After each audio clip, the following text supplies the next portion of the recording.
Assalamualaikum warahmatullahi wabarakatuh. Di sini saya akan sharing bagaimana cara mengatur keuangan bulanan, khususnya bagi teman-teman yang masih tahap pemula ya.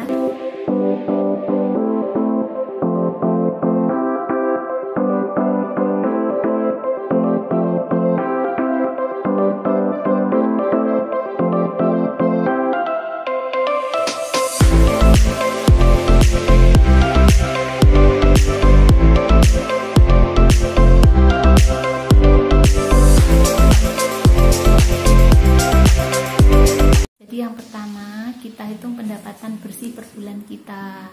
Nah, setelah kita lakukan penghitungan penghasilan bersih kita, kemudian langkah berikutnya adalah kita wajib membayar seluruh kewajiban kita yang harus kita lakukan setiap bulan. Yang ketiga, meskipun gaji kita kecil, sisihkan uang di awal bulan untuk ditabung.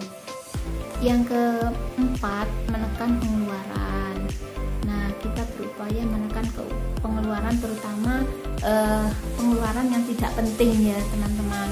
Kemudian yang kelima, upayakan pisahkan rekening tabungan dan rekening pengeluaran. Yang keenam, kita buatkan jadwal belanja. Jadi kita jadwalkan aja, misalnya belanja kita itu pada saat misal 1 kali atau 2 kali, misalkan hanya 1 kali pada saat kita mendapatkan pendapatan atau mendapatkan penghasilan. Terus kemudian mulai saat ini kita mulai investasi kecil-kecilan ya. Jadi investasi itu tidak harus langsung besar. Jadi mungkin mulai dari teman-teman karena ini masih tahap belajar, maka kita investasi yang mungkin kecil-kecilan saja. Contohnya saja apa? Contohnya misalnya kita beli emas dalam 1 bulan, misalnya saja kita mampu hanya beli setengah gram atau 1 gram seperti itu. Nah, kemudian sebisa mungkin kita berupaya mencari pendapatan tambahan. Contohnya saja apa? Misalnya kita dengan cara bisnis online atau misalnya menjual kue atau apapun. Nah, terus kemudian yang ke-9, buat daftar kebutuhan barang atau kebutuhan apa yang harus kita beli. Jadi pada saat kita belanja itu kita membawa catatan atau daftar apa saja yang akan kita beli.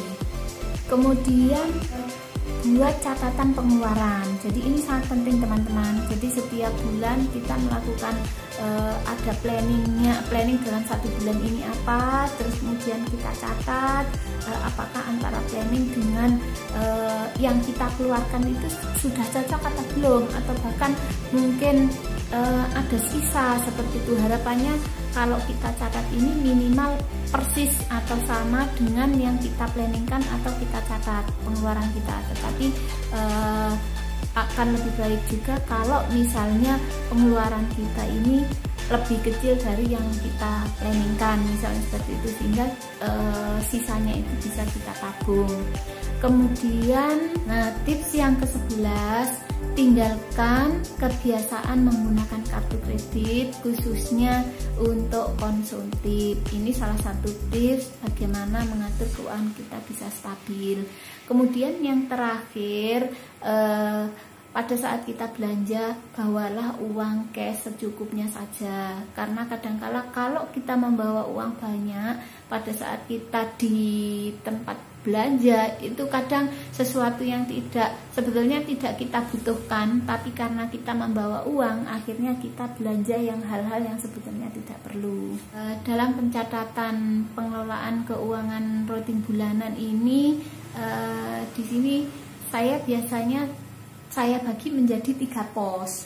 Nah, 3 pos itu apa saja? 3 pos di sini, yang pertama adalah kewajiban, yang kedua adalah masa depan, yang ketiga adalah kebutuhan pokok. Nah, masing-masing ini perbandingan persentasenya 50%, 20%, sama 30%. Yang 50% ini maksimal untuk kewajiban kita, kemudian yang 20% adalah untuk masa depan, yang 30% adalah kebutuhan pokok. Jadi ini cara sederhana bagaimana teman-teman dalam mengatur keuangan sehingga pada saat bulan berjalan atau pada saat akhir bulan keuangan kita itu benar-benar bisa diatur dengan sesuai yang kita inginkan. Dan yang perlu saya siapkan di sini ada buku catatan keuangan bulanan, kemudian ada amplop, kemudian ada sticky note, kemudian ada alat tulis, dan ada dompet. Nah, untuk buku catatan keuangan bulanan di sini saya akan membagi akan melakukan pencatatan atau pembagian pos-pos pengaturan keuangan ini. Nah, apa saja yang masuk dalam kebutuhan pokok atau kewajiban ini?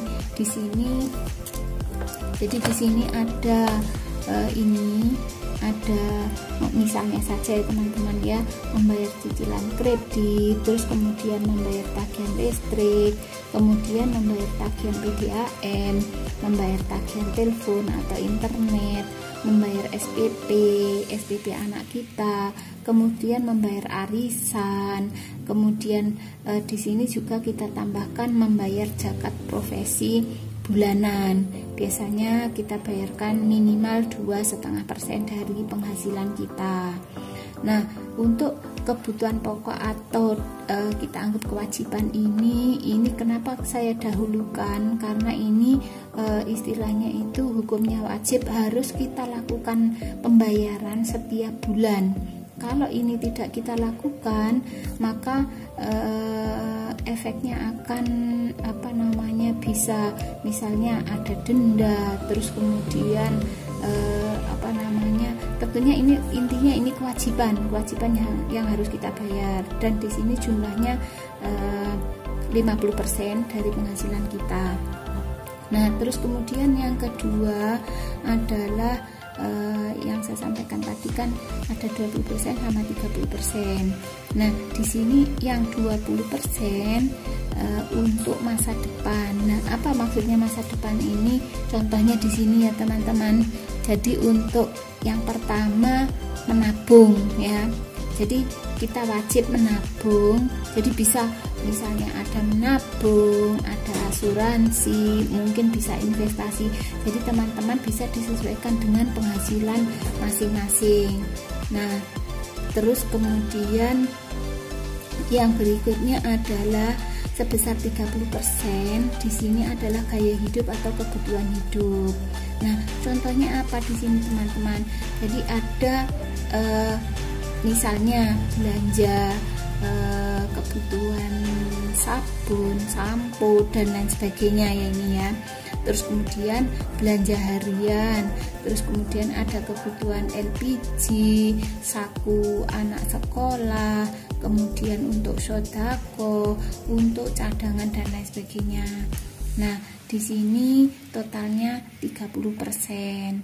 Nah, mungkin teman-teman bisa lihat, jadi seperti ini contohnya saja ya. Jadi teman-teman selanjutnya adalah memilah atau untuk mendisiplinkan, kita pilah-pilah berdasarkan kategori tadi. Jadi kewajiban kita, terus kemudian yang masa depan tadi, kemudian ada kebutuhan hidup.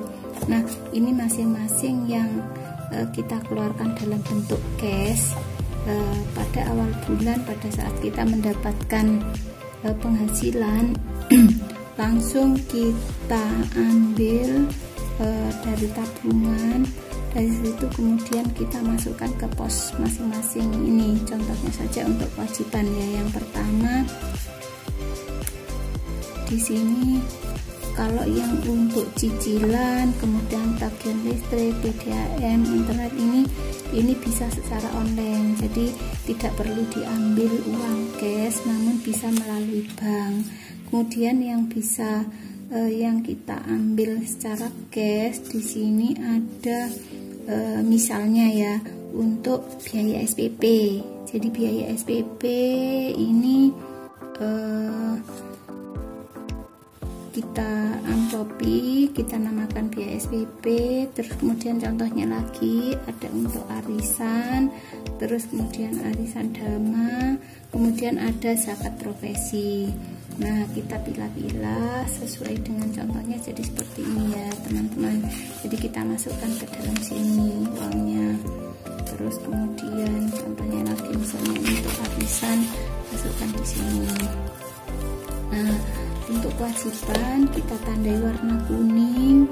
Terus kemudian kalau yang untuk menabung ini tentunya kan langsung kita masukkan di rekening ya, jadi tidak perlu kita ambil secara cash.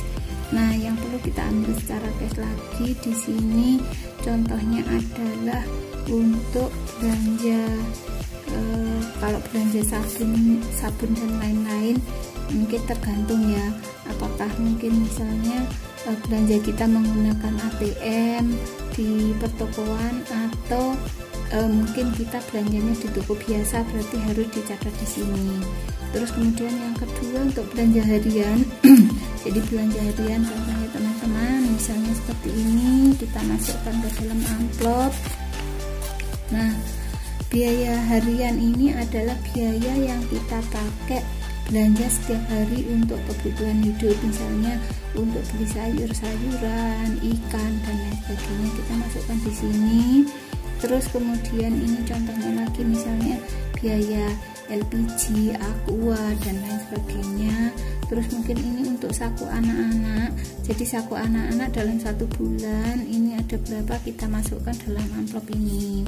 Kemudian ini ada pos sedekah, jadi sedekah setelah kita hitung-hitung ketemu berapa totalnya, kita masukkan dalam amplop ini. Kemudian ada juga setelah kita rinci semuanya, yang terakhir adalah untuk cadangan. Jadi cadangan ini silakan disesuaikan dengan kemampuan ya teman-teman. Jadi cadangan ini sangat perlu, sangat penting kita buat kalau ada keperluan yang mendadak, misalnya saja ada kematian atau biaya biaya iuran yang tidak terduga atau kebutuhan lainnya, dan mungkin pos-pos yang lain silahkan disesuaikan dengan kebutuhan dari teman-teman. Nah, dengan mencatat ini maka kunci yang utama adalah disiplin, sehingga dengan disiplin itu saya yakin nanti antara yang kita planningkan atau yang kita poskan dengan yang kita aktualnya ini akan sesuai. Demikian sharing dari saya. Terima kasih. Semoga bermanfaat. Namun jangan lupa like,